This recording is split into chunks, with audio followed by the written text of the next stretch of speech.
Blanqui n'est pas exactement anarchiste, plutôt autoritaire, pas marxiste non plus. Mais pourquoi l'enfermer? Parce qu'il a passé quand même la moitié de sa vie en prison.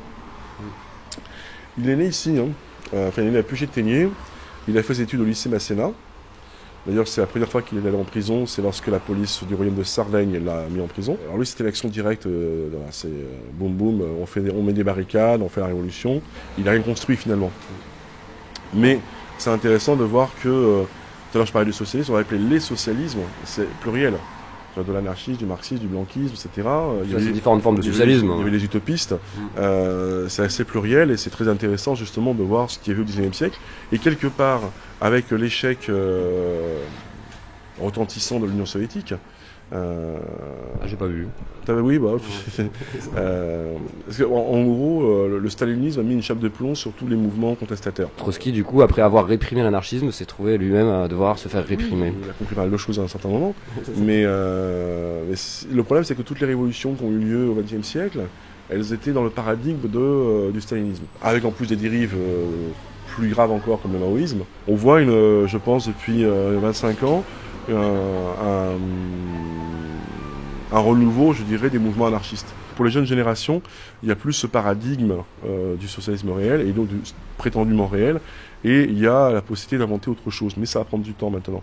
C'est-à-dire que le libéralisme est tellement puissant, tellement socialiste, tellement cela, que c'est compliqué aujourd'hui. Mais ça ouvre des portes et des possibilités qui n'étaient pas il y a 25 ans, 30 ans. Agir sans chef, donc que ce soit chef de parti, chef de ci, chef de ça, et qui est assez prégnante, je trouve, qu'on voit de plus en plus, notamment les Gilets jaunes ont clairement manifesté à la volonté qu'ils ne voulaient pas du tout de chef, pas de représentants auprès de ci, de ça.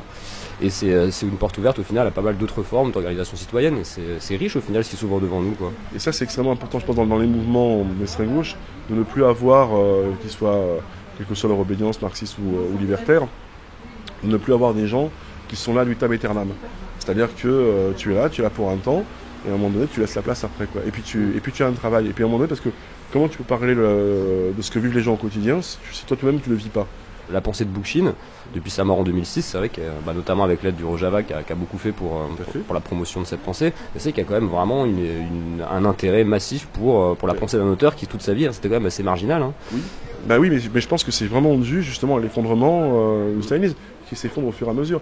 Bon, il y a des choses qui évoluent et c'est assez intéressant. Et ce qui s'est passé au Rojava, j'en parle au passé maintenant parce que je pense que militairement, on ne tient pas face à la Turquie et la Russie. C'est pas par hasard, je pense que les Américains les ont lâchés. Enfin, ce qui fait aussi probablement peur à la plupart des États du monde, c'est le fait que du coup une entité massive comme ça, qui fonctionne sur une base, libertaire, écolo, féministe, oui, puisse s'aimer et se répandre. Pour eux, ça doit être assez flippant. Je pense que la charge de Trump, c'est surtout ça. Hein. En Catalogne, au Chili, en Équateur, en Uruguay, au Liban, à Hong Kong, il y a des mouvements qui s'organisent, qui s'auto-organisent.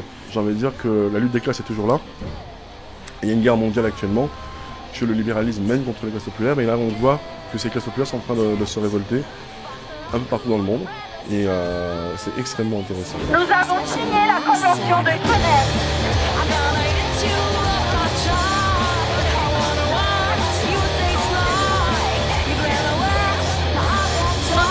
Rejoindre d'autres forces pour libérer la région du contrôle de l'État islamique. Alors que notre mouvement et notre peuple ont sacrifié des milliers de vies dans ces combats, l'État turc, qui nous traite de terroristes, n'a rien fait pour stopper les extrémistes de l'État islamique qui terrorisaient des milliers de civils innocents à travers le monde. Nous ne sommes pas des terroristes, nous sommes victimes du terrorisme d'État. Je suis une militante féministe, écologiste sociale, libertaire, antimilitariste. En même temps, je suis écrivain en littérature ou d'autres formes d'écriture. Et aussi, je suis chercheuse. Il y a 21 ans, j'étais en train de faire une recherche sur le mouvement kurde. Et à l'époque, c'était même plus difficile que maintenant. Il y avait beaucoup de tabous et on m'a arrêté, on m'a demandé de donner des noms des personnes que j'ai interviewées et j'ai résisté et j'ai été torturée gravement, qui m'a empêché de bouger une année même mes doigts Et j'ai été emprisonnée 2 ans et demi. Et au cours de l'emprisonnement, on m'a accusé du terrorisme, des choses horribles. J'étais turque, j'appartenais à un milieu intellectuel, etc. Donc ils ne voulaient pas qu'une personne dans ce milieu s'intéresse à ce sujet. Et après, c'est devenu une lutte symbolique autour de moi. J'étais à la une des journaux tout le temps, mais il y avait une solidarité énorme et l'État n'attendait pas ça. Il y a plein de prostituées d'Istanbul, plein de transsexuels, plein de personnes qui vivent dans les rues. Donc on a créé un très grand mouvement de paix. Nous avons créé dans l'action une organisation féministe qui s'appelle Amargi. Et nous avons continué plusieurs luttes dans cette période-là, une lutte féministe, mais aussi une lutte féministe qui lutte contre le militarisme, contre le nationalisme, contre le capitalisme, et aussi qui essaie de mettre en question toutes les dominations dans ce monde et trouver des liens entre les rapports de domination avec le patriarcat. Surtout, on était dans les luttes écologistes sociales. Nous faisions un journal, une revue, à partir de 2016, une revue théorique comme ça, féministe, des articles de 15 pages, tu vois, mais ça se vendait parce que on était dans une époque où on allait manifester, après on allait discuter sur la philosophie, après on faisait une action artistique, donc on voulait vraiment changer les choses de profondeur, donc on s'intéressait beaucoup à la théorie. J'étais exilée au début. Mais maintenant, je suis une nomade. Vraiment, je ne me sens pas exilée. Parce que comme j'ai créé des liens dans plein d'endroits, et je vais beaucoup en Suisse, en Belgique, en Italie. L'Italie, c'est mon deuxième pays parce que j'ai des liens très très forts là-bas. J'essaie de trouver les mouvements libertaires, les mouvements antimilitaristes, et c'est pas les mêmes choses. J'ai beaucoup de questions et j'ai des pistes de réponses. Maintenant, j'essaie de les arroser. Les anarchistes en Turquie, ils ont créé, mais vraiment, je peux dire créé, le mouvement antimilitariste. Les livres de Bookchin se sont traduits en Turquie début 90. En France, ce n'était pas le cas.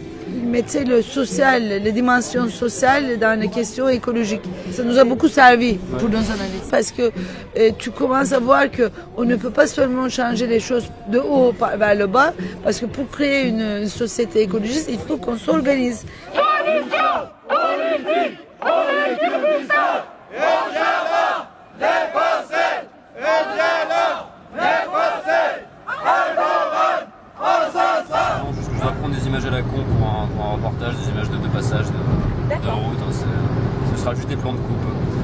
On est monté à Chambéry pour un congrès sur les violences policières organisé par la Fédération anarchiste de Chambéry. Et on remercie Mao de vouloir bien prendre les images, et ça va être génial.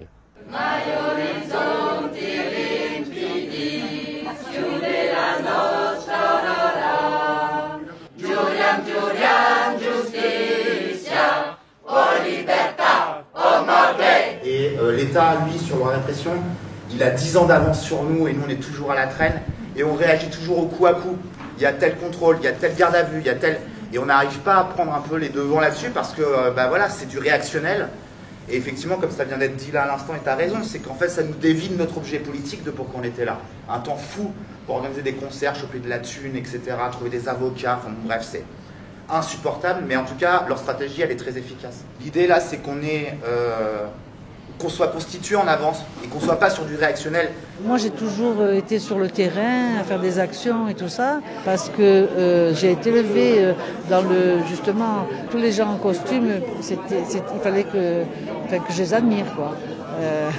Par exemple, j'admirais le général de Gaulle, voilà. Tu as été élevé dans l'amour de l'ordre, en fait, et de l'autorité. Oui, de l'autorité, c'est ça. Et j'étais autoritaire moi-même. Et ça, c'est difficile à déconstruire, du coup, je suppose. C'est très difficile. C'est très difficile.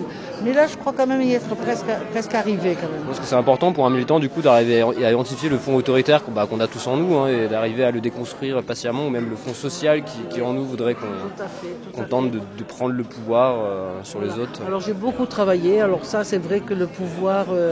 autrefois, ça me plaisait beaucoup. Alors ça, j'ai beaucoup travaillé sur moi. Alors, maintenant, ça me dit absolument rien.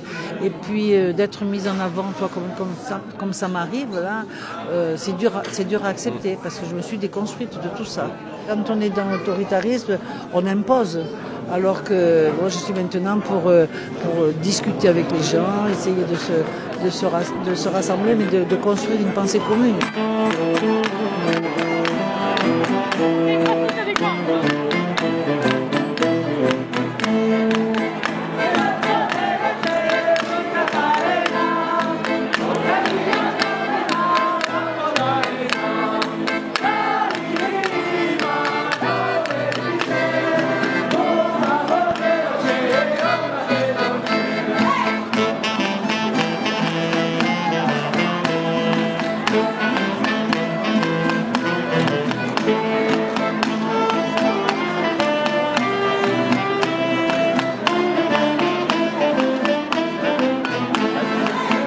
C'est une question de légitimité. Je crois que c'est ça aussi qui a fait peur énormément. Je pense que c'était des luttes qui étaient perçues quand même comme légitimes. Cette légitimité, je crois que c'est vraiment important parce que elle était peut-être plus forte encore que celle qu'on avait contre la loi El Khomri ou contre des réformes qu'il fallait expliquer, etc. Là, c'était viscéral, quoi. C'était il y a un moment.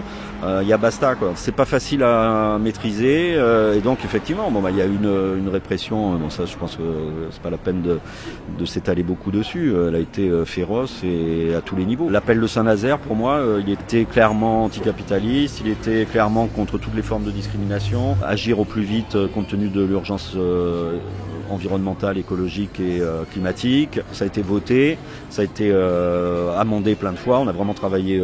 C'était épuisant le travail de rédaction. Une espèce de municipalisme libertaire du coup, à l'échelle du pays, ça te paraît souhaitable, envisageable ou totalement utopique? Tu penses que du coup on a passé une phase où ça devient déraisonnable ou ça te paraît réalisable? Le cadre institutionnel, il n'est pas forcément favorable à ça, quoi. Enfin clairement, quoi. Hein. Il n'est pas forcément adapté pour ça. Et aussi au niveau des mentalités, quoi. On le voit bien. C'est-à-dire que voilà, on va rechercher des têtes de liste, on va rechercher des personnalités.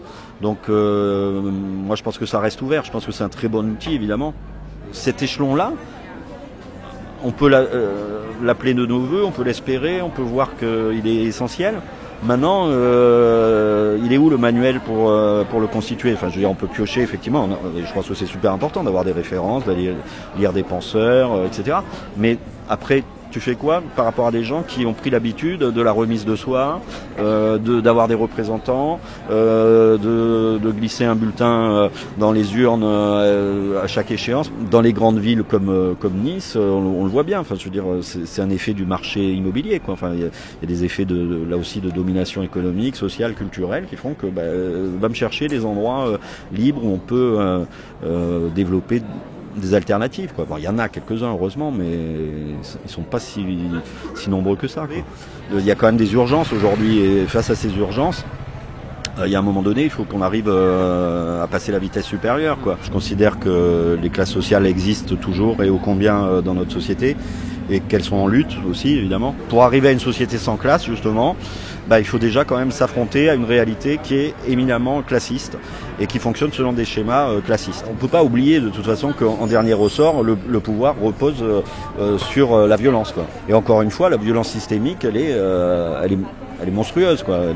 Elle est sans proportion par rapport à tout ce que nous on peut envisager, et d'ailleurs qu'on envisage calmement et tranquillement, puisqu'on n'est pas des bouts de feu non plus. Dans le libéralisme économique, chez Smith ou chez les néoclassiques, il y a vraiment cette pulsion, cette vision d'un homme calculateur, donc compliqué, d'une machine à calculer, quoi, qui est tout le temps en train de calculer son utilité. Et qui est vraiment à la base de tous les modèles qu'on nous sert encore aujourd'hui, y compris sur les marchés financiers, etc. Donc chacun d'entre nous serait mu par son intérêt, par son utilité, etc. Et je voulais souligner que c'est des passions tristes, quoi. C'est vraiment une vision très pessimiste et très négative de l'humain. À l'inverse, et je crois que c'est ce qui nous distingue justement, il me semble que dans la pensée anarchiste et libertaire, on met en avant beaucoup plus des passions heureuses, à savoir justement l'entraide, la solidarité, et qu'on est capable d'empathie, qu'on est capable et que justement on pourrait fonder la société sur l'empathie, la solidarité et l'entraide. Et ça c'est un fil conducteur aussi dans la pensée anarchiste qui me paraît super important, quoi.